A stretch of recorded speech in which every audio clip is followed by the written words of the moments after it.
On est obligé d'y penser, mais après, est-ce qu'on y pense en se disant: «Flûte, j'ai un diabète»? Bah non, c'est comme si on se disait: «Flûte et j'ai oublié de mettre mes chaussures». Il faut avancer comme ça. Donc c'est pas une charge, c'est pas un poids. Moi, mon diabète, il est très transparent, quoi. Très transparent. Diabète, nom masculin. Le diabète est une maladie caractérisée par une hyperglycémie, c'est-à-dire un taux de sucre trop élevé dans le sang.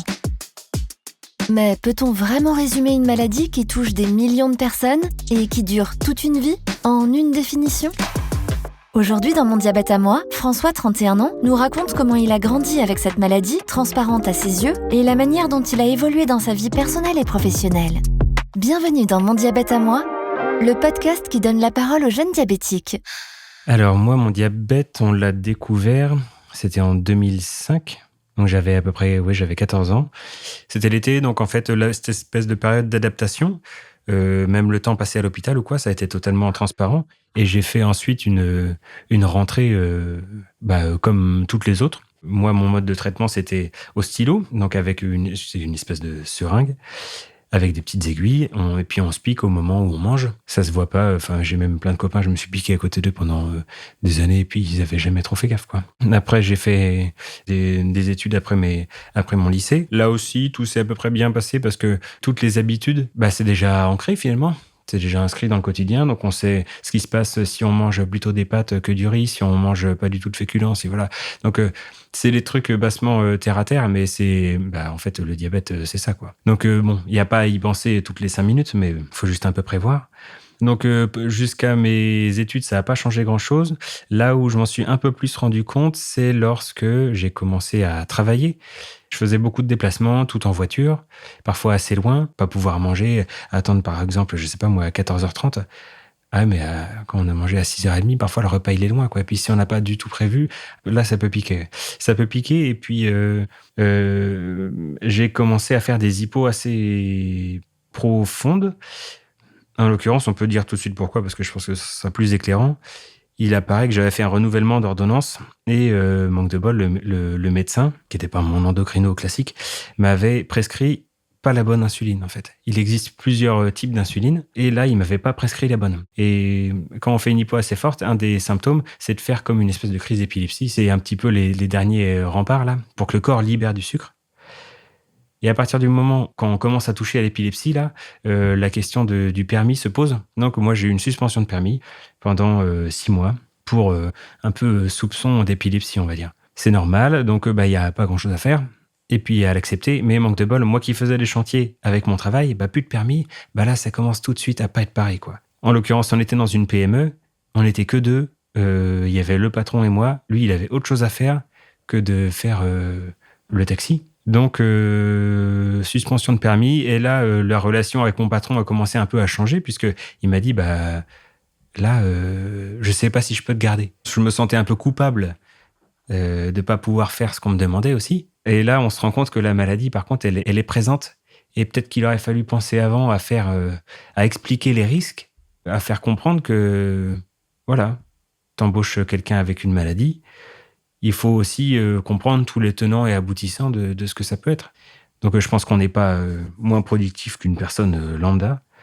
On n'est pas plus fragile qu'une autre, mais par contre, il faut peut-être en discuter avant. Donc, suite à cette expérience-là, j'ai changé de travail. Et, coup de pas de bol, on m'a demandé de faire des déplacements, je ne sais plus combien, c'était 3 fois par mois, prendre l'avion très tôt, aller dans le sud de la France pendant 2-3 jours et puis revenir après. Finalement, 2-3 fois par mois, ça recommence à ressembler à presque une fois par semaine, quoi. Donc moi, je suis allé là voir mon manager en disant écoute, je suis désolé, personnellement, je pourrais pas, quoi. J'avais contacté le médecin, la médecine du travail pour en discuter aussi. C'est les gens qui m'ont aidé, qui m'ont dit non, mais c'est normal, en fait. Il n'y a pas à se sentir mal, ou il n'y a pas à justifier de quoi que ce soit. Si tu as été embauché, c'est pas parce que tu es diabétique. Du reste, ils savent qu'ils ont embauché. Voilà, donc tu peux l'expliquer et personne te mettra en défaut, ou personne va te dire hop là, attends, on va te changer de poste parce que c'est pas possible. Donc finalement, j'en ai parlé un peu avec mon manager qui m'a dit aucun problème, on va faire autrement.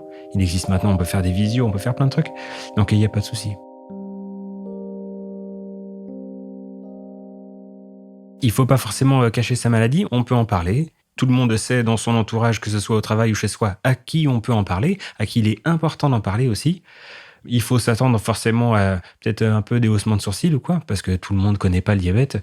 Généralement, les gens pensent plutôt aux grands-parents. Ils se disent « Ah ouais, attends, mais mes grands-parents étaient diabétiques ou quoi ?» Bah alors déjà, donc il faut peut-être parler de la différence entre diabète de type 1 et diabète de type 2 ou quoi, et même sans avoir à justifier les faits de façon scientifique. C'est simplement de dire, voilà, moi j'ai une condition qui est celle-là. Il y a des choses que je peux faire, il y a des choses que je peux pas faire. En l'occurrence, pour un diabète, on peut quand même pas faire très peu de choses. Du moins, c'est pas quelque chose qui est très, très handicapant. Mais du reste, il faut que les autres le sachent, quoi. Donc, de la même façon, quand je vais en réunion ou faire des présentations devant un client ou quoi, bah, c'est pareil, je préviens mes petits collègues et je leur dis, si vous sentez que je commence à diverger ou à dire des choses qui ont moins de sens, bah, intervenez, parce que moi, en l'occurrence, vis-à-vis des hypoglycémies, ça fait un peu comme un état un peu d'ébriété, et bah, il y a des fois, on commence à divaguer un peu, et puis on s'est pas trop rendu compte que on disait un peu des âneries. Donc c'est pour ça, je pense que c'est important d'en parler pour les moments un peu clés, quoi. Il y a le travail qui m'a dit, effectivement, il faut en parler, la vie professionnelle, mais aussi, effectivement, la vie en couple aussi. C'est aussi, je trouve, une seconde étape dans la vie de diabétique, quoi. Le diabète, ça reste quelque chose de quand même très mécanique, quoi. Si on n'a pas mangé, on fait du sport, bah, il y a un risque. Si on n'a pas mangé, même parfois sans rien faire, il y a un risque. Si on a fait trop d'insuline, il y a un risque. C'est assez binaire. Donc, cette logique-là, il faut que l'autre la comprenne. C'est là qu'on voit l'impact que le diabète a eu sur notre quotidien, en tout cas. À côté de ma vie pro classique, on va dire, je suis musicien. Donc c'est un peu des dispositions à prendre. Mais ça m'a jamais trop inquiété parce qu'en l'occurrence, j'ai un copain musicien qui est diabétique aussi. Et que j'ai découvert que plus tard. Enfin, on a joué ensemble quelques fois. Et puis un jour, il m'a vu me piquer. Il m'a dit « Ah bah t'es diabétique ?» « Ah bah moi aussi. » Et en plus, il est bien plus âgé que moi. Enfin bien plus. Du moins, il avait une 50aine d'années, quoi. Et lui, il est musicien professionnel. Donc là, tout de suite, on se dit, hop là, bah, ça rassure. Parce que lui, il est souvent loin de chez lui. Il est souvent avec des horaires pas forcément cadrés. Et pourtant, il a un diabète de type 1 et qu'il arrive tout à fait à gérer comme un grand. Et donc, c'était invisible, mais vraiment invisible. Et ça m'a beaucoup rassuré. Aussi dans mon mode de traitement, parce que j'avais pas d'amis diabétiques avant. Et lui, moi qui étais au stylo, lui se traitait par pompe.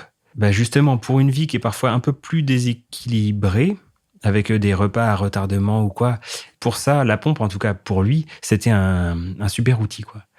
Donc, fort de connaître ça, je suis passé sur un traitement par pompe. Et effectivement, ça aussi, ça a pas mal changé ma vie. C'était encore plus souple qu'avant, quoi. Donc là, pour une vie de musicien, ou même pour un à côté de musicien, parce que on va manger tard, on va aller dans les bars, on va peut-être pas boire que de l'eau ou quoi, bah ça, c'était... Pour moi, en tout cas, c'était un outil parfait, quoi, pour régler ma maladie. Dès le début, en fait, on se rend compte qu'on est un peu différent sans l'être, en fait. Et ça, bah, ça oblige à se dire, bah, la personne avec qui je parle ou les gens avec qui je suis, ils ont peut-être ça aussi. Ils ont peut-être pas une maladie chronique. Et à la limite, ils ont forcément quelque chose. Donc, on se rend compte, en fait, qu'on peut avoir une différence et que ce soit totalement invisible pour les autres. Et ça oblige aussi ça à être beaucoup à l'écoute des autres. Ça amène la bienveillance, de la tolérance, parce qu'on souhaite que les autres en aient peut-être un peu à notre égard. Donc, ça force à l'être avec les autres, forcément. Je suis bien avec mon diabète aujourd'hui. Je me sens à l'aise avec ça. Je suis content de ma vie maintenant. J'ai un enfant. Je vis très bien ma vie familiale, ma vie pro, ma vie aussi, tous mes à côté. Ça me fait pas peur, j'ai fait plein de voyages. Quand j'ai des doutes, en tout cas, l'équipe du CHU est là pour répondre aux questions et ils le font bien, ils le font dans les temps, sans alarmer, Ça a toujours été bienveillant, en tout cas. Tous les soignants avec qui j'ai été et je suis sont bienveillants. Et ça, c'est un vrai soutien, quoi. Mon diabète à moi, un podcast proposé par les organismes d'assurance maladie des Pays de la Loire. Pour plus d'informations, rendez-vous sur amélie.fr.